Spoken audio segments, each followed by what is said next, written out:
يلا بينا ناكل صينية السلطان الملوكي. الصينية دي فيها سمبوسة وبمبار وورق عنب. انا جبتكم مكان مميز قوي لاكل الكباب والسعر الحلو. عايزه اقول لكم الاكل طعمه لذيذ جدا.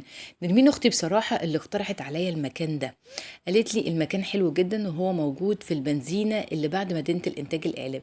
جينا وطلبنا الاكل، المكان كان حلو قوي بصراحة، ونزل السلطات ونزلت شوربة اللسان العصفور. المكان جميل زي ما انتوا شايفين معايا كده. وعايزه اقول لكم كمان ان هو قريب كتير قوي للناس اللي ساكنه في زايد، الناس اللي ساكنه في كومباوند خمايل، اي حد من الاريا اللي حوالين مننا دي هتقضوا وقت لذيذ. المكان فيه شاشه كمان لفرجه الماتشات، وشغال بالليل كافيه. وعايزه اقول لكم كمان ان الاسعار اكتر حاجه عجبتني، عندهم يعني السعر مش عالي قوي زي بعض الاماكن. شوربة اللسان العصفور السكرة والبهاريز. وعايزه اقول لكم كمان ان في حاجه اسمها صينيه الملوك، وفي انواع كتير. عمر الرفاعي تجربه فعلا جديده.